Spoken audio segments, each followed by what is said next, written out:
So we're going to do something a little different today. I was in the hobby shop yesterday, and I happened upon the latest line of Revell Star Wars kits based on the upcoming Rogue One movie, which, yeah, I'm pretty stoked about seeing. My girlfriend is slightly less so. She's cautiously optimistic, but I'm enthusiastic. The trailers look good, and I did dig the last one, even though she really didn't. But the one model that really caught my eye, I think there's only 3 in the line, but the one that really caught my eye was their new Star Destroyer. Because there hasn't been a really decent Star Destroyer model that I'm aware of, at least not a large scale one, in about 30 odd years. I think the last one was originally released probably to tie in with Empire Strikes Back. So it's been a really long time since a proper high-quality Imperial Star Destroyer model was released. Now, for Revenge of the Sith, there was a Venator-class Star Destroyer. I did a model of that several years ago. It was my first foray into fiber optic lighting, and that was a hell of a lot of fun. I still have it. It's on the shelf here in the house, and it still works. I'm very proud of that fact. But yeah, this is the first new Imperial class Star Destroyer that I'm aware of in a very, very long time. Now, from what I understand, Bandai did a 4 or a 5-inch model. I can't even begin to guess what the scale on that would be. Like maybe 15,000th scale or something, because an Imperial Star Destroyer is basically a mile long, about 1.6 kilometers. So scale that down to 4 inches, and yeah, it's pretty damn tiny. And I've heard tell that they might be doing a very, very large scale version. We're talking like 1500th scale or something, so that would be about a meter long, with, full fiber optics, basically a studio scale model. With fiber optics and other lighting and all of that for hundreds and hundreds of dollars. And I'd be super keen on getting one, but where the hell would I put it? It would basically take up this entire table. But this is a good happy medium. This is a good size. I've actually already assembled this thing and gone ahead then and disassembled it, so that I can show how simple it is on video, and kind of show off the features. Because it's a nice model. It's not too fancy. It says on the box that it is a level 2, recommended for ages 8 to 10 years. It's a snap-tight, has sound and lights with functional parts. I'm not sure what they mean by functional parts. Requires no glue, paint, or tools, and build time estimates as 1 hour. I feel like we could beat that. But anyway, so yeah, we got the box. It's a photo of the completed model with the Death Star in the background, which is technically not accurate, because the Star Destroyers, as seen in the trailers, at least for Rogue One, are the Imperial 1 class. And this is the Imperial 2 class. The main difference is the little communications antenna on the top of the conning tower. Very, very different shapes. This one being flat and squat, whereas on the 1 class, it's more of an X shape. I'll throw up some pictures for comparison's sake, but nevertheless, it's a nice box. Box back has some details about the completed model. Talks a little. There's basically a parts breakdown and some information about the completed ship. But let's take a look at what we got in the box. We got our 2 hull halves, ventral and dorsal.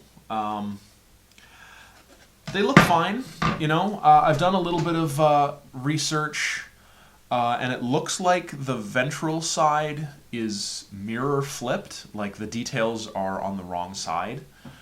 Compared to the studio prop, but no big deal. Other than that, though, the details are really nice. It's got nice etched panel lines, nice big locator pin lugs. So, you know, you're not likely to misalign anything. And there's some really nice detail along the perimeter of the hull. I don't know if that's coming out very well on camera, but you can see along the edge some nice molded detail, as well as along the aft end of the hull. It's very nicely detailed. Hull bottom, likewise, has lots of nice molded in detail. It's not, strictly speaking, accurate. The panel line detail, you know, I imagine is relatively accurate, and the shapes of all the protrusions, hull panels, are generally accurate, but, you know, I mean, this is a very inexpensive model. I paid $40 for it. The US price, I think, is about $25. So you're getting what you paid for. You know, it's not super detailed, super accurate, because for this kind of price you just couldn't. But there are cutouts on the bottom there's the main hangar, the launch bay for, I believe, for TIE fighters, and then there's a couple of other random cutouts here and there around the bottom of the ship, which come into play later on, and we'll take a look at those. Got the hangar bay, nicely detailed. Lots of this would really respond well to some dry brushing. Lots of conduits and racks for launching and retrieval of stuff. There's even a little command pod right there for that would do really well to have some fiber optic lighting in those windows. But yeah, this is probably my favorite part of the whole model, is the hangar bay. Lots of other detail, but we're going to go ahead and assemble this directly on camera, because that's how simple it is, and I should be able to get this done in no time at all. Unfortunately, my dining room table is quite tall, so I can't get my tripod up high enough to really get a good shot, so this is about the best we're going to be able to work with here. But whatever, you know, this isn't going to take us very long. So I think you can deal with it for a few minutes. But let's get started. We're going to start with the ventral hull, basic assembly and attachment of add-on parts. That was the hangar bay. That went in very quickly. There's a couple of little flip-out parts that fit into the bottom of the ship that, well, spoiler alert, they're an integrated display stand. Once the ship is fully assembled, you flip these out and it makes little landing legs for the thing to sit on. It's completely ridiculous, I know, but it is what it is.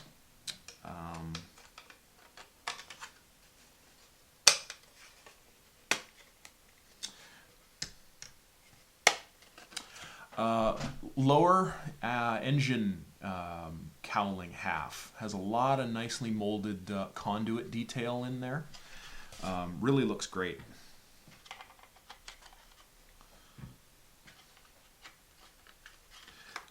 We got a couple of secondary engines, and the primary engines have clear insert pieces for them, so that when you attach the lighting module, it has a couple of LEDs in the back that shine through it to illuminate the engines. And yeah, they light up seriously bright. But engine bells, pretty simple on detail, but they look all right.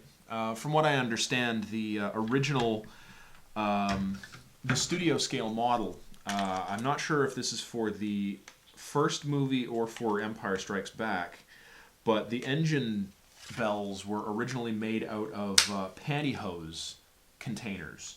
A company called Legs used to make pantyhose containers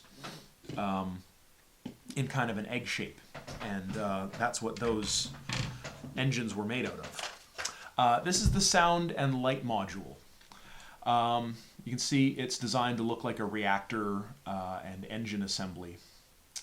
So it just fits into the bottom of the secondary hull, and it's fully contained. It came with batteries included. There's speaker cutouts right there, but it just literally drops into place, right like that. And then now, basically, that's your bottom hull assembled, and now you can attach the upper hull.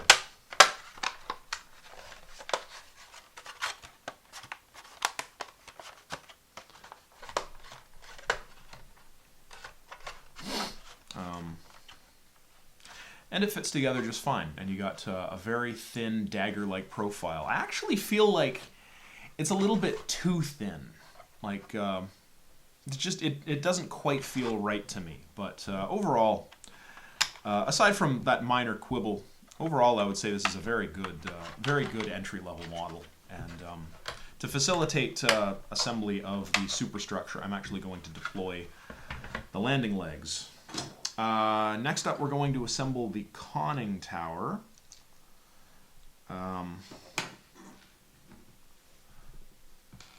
Which the sensor domes or deflector dish domes, or whatever it is you want to call them, they've been called many things. They've got a little key on them so that they can only be inserted in one direction because they're designed to fit in a certain way. So that's a nice touch for them to do it that way.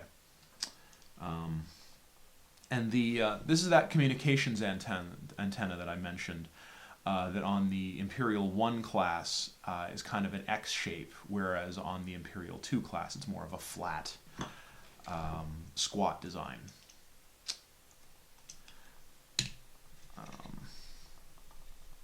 Conning tower fits together quite well. It's quite simple, only made of 7 parts.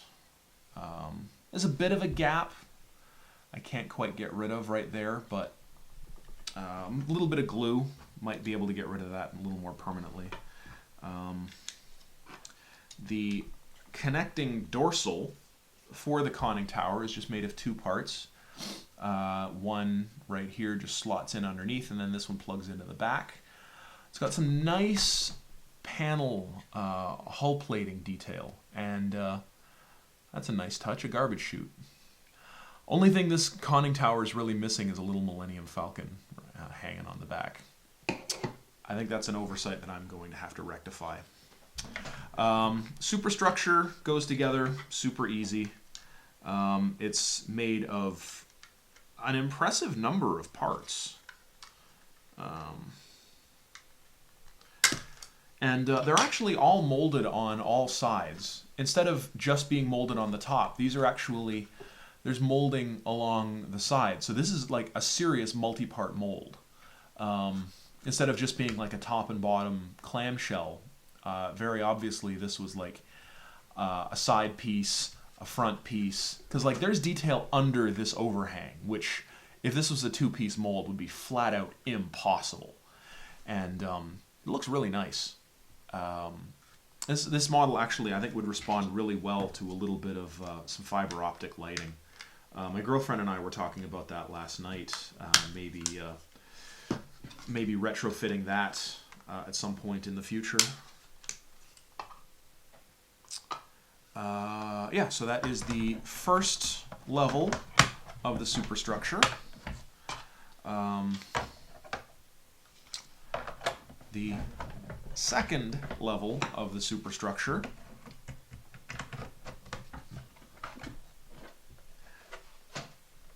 and the bridge and conning tower, and then finally snap in your turbo laser turrets, which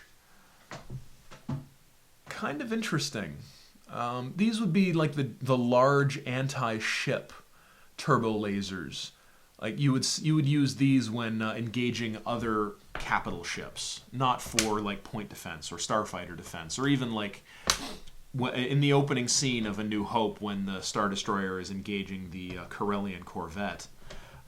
It wouldn't use these. It would use like the smaller point defense turbo laser. These are made for like pure anti-starship, anti-capital ship combat. So if it would engage in a broadside against like a Mon Calamari cruiser or like another ship of this similar size class, that's when it would utilize those. And incidentally, that's assembly complete. That was about 7.5 minutes with commentary to fully assemble this model. And don't think that it would have taken longer directly out of the box. Like I said, I did assemble this once already before. But don't think that it would have taken longer directly out of the box because you're cutting parts off of runners. No, none of these parts came on runners. They were all disassembled and bagged. There were no runners to detach parts from. There was no cleanup to do on parts. It was purely just lay them out on the table, grab the parts, snap them together, and that's it. And yeah, so that is a completed Star Destroyer. I'm not entirely clear on what the scale is. Based on the size, it's about 18 inches, and an actual Star Destroyer in canon is about 1.6 kilometers, or about 1 mile. So that would be around maybe 3,500th, maybe 4,000th scale. So close-ish in scale with, say, my Battlestar Galactica. But yeah, so that was a very, very quick, very easy build. So let's take a look at some of the features. As I said before, it's got the little flip-out legs for the display stand. The turrets all rotate, though they just clip in, so they can rotate freely. And then, of course, the major feature is you've got a little button right here that controls the lights and sound effects.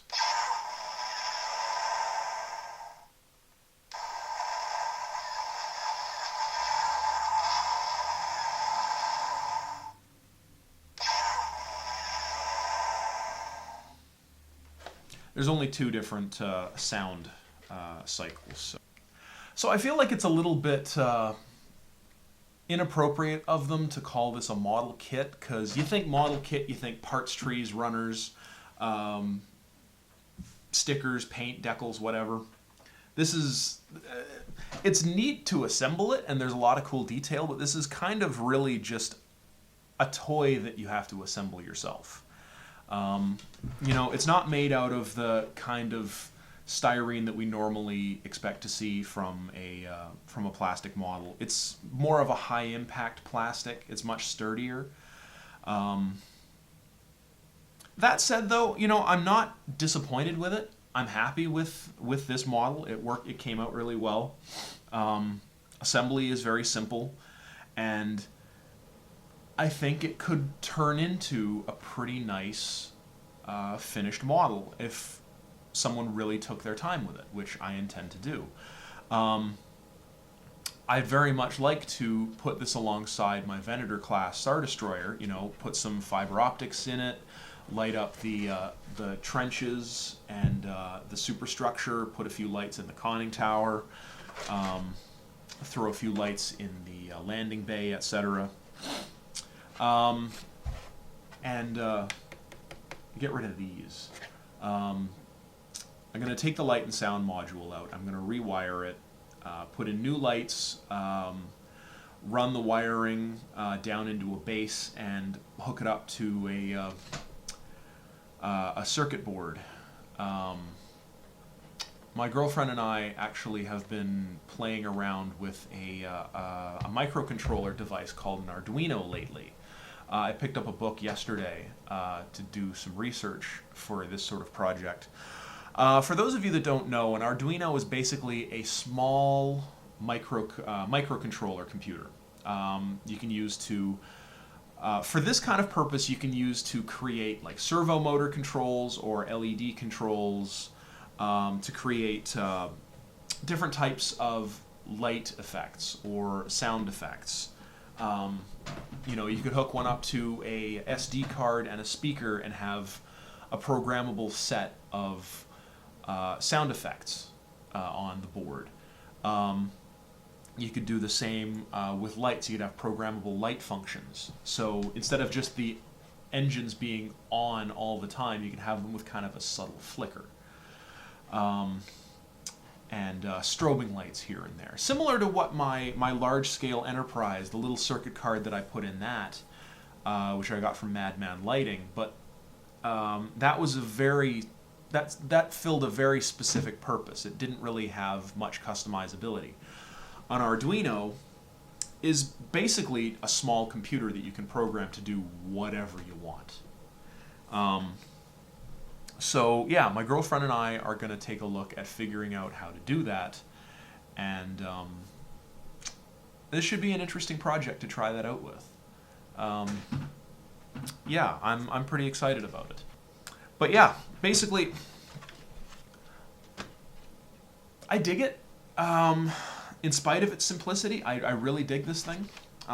If you want a good Star Destroyer model and you don't want to spend hundreds and hundreds of dollars on accurizing kits for the old MPC kit from I guess the early 80s, and you don't want to wait to find out if Bandai is actually going to release that giant monstrosity that has been rumored, this is probably your best bet, even if it is very toyetic.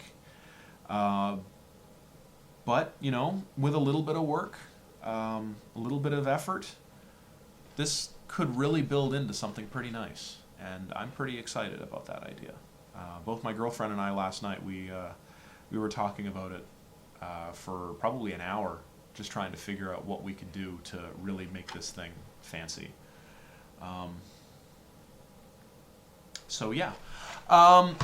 I am going to do a vlog, a little more detail in the future about projects that I have in mind for an Arduino.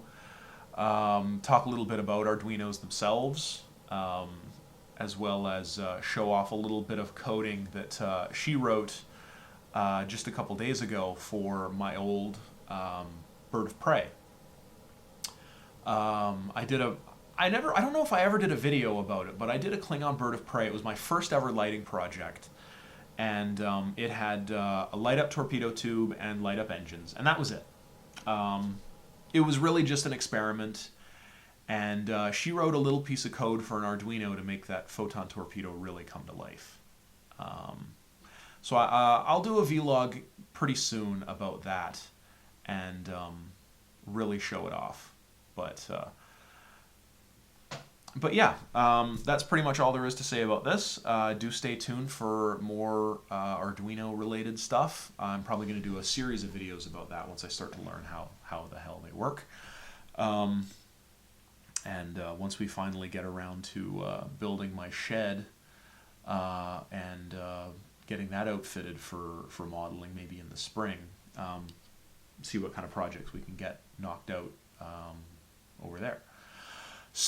So thanks everyone out there for watching, and happy modeling.